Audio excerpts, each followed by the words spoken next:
Mauvaise gestion des infrastructures d'assainissement, cas des caniveaux. Nouveaux caniveaux, collecteurs et bassins de rétention d'eau pluviale sont notamment les infrastructures d'assainissement qui permettent de réduire les risques de catastrophes naturelles et les inondations dans certaines zones. Cependant, la mauvaise gestion de ces infrastructures d'assainissement laisse à désirer. C'est tellement déplorable qu'on voit cette situation dans nos villes actuellement.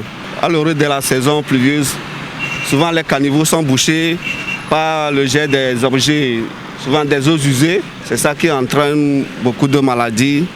Souvent, on voit comment les choses se font et puis les caniveaux sont bouchés. Il n'y a pas d'issue, il n'y a pas de retenue d'eau pour recueillir les eaux.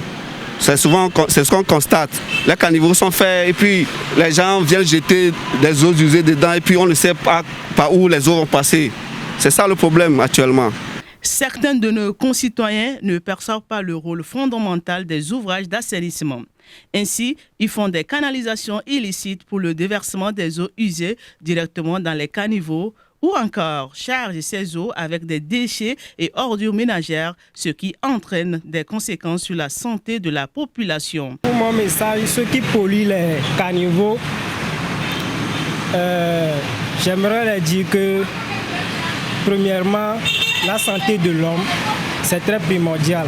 Donc, il faut que nous cessons de polluer les caniveaux parce que ça engendre beaucoup de choses dans la santé de l'homme.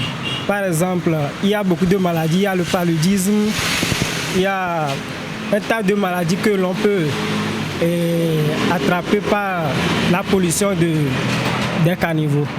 En effet, on note assez souvent des maladies comme le paludisme pour des personnes âgées et les enfants, le choléra, des allergies de peau, des odeurs insupportables, la présence massive des mouches et des moustiques, sans oublier les étalages de commerce des alentours qui verront leur clientèle réduite à cause des saletés.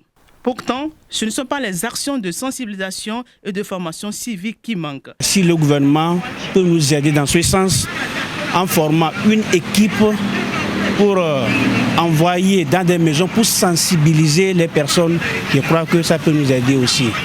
À l'heure où la politique de décentralisation a pris forme dans notre pays, avec l'indépendance de gestion des communes, les maires et autres conseillers municipaux doivent prendre le problème à bras le corps, à travers des sensibilisations et une stratégie de communication plus efficace, notamment en plaçant les panneaux d'interdiction et en mettant en place des comités d'autocontrôle. Togolais vient, bâtissons la cité, plus que des mots, ces vers de l'hymne national togolais doivent interpeller chaque citoyen à s'investir pour faire du Togo un pays prospère.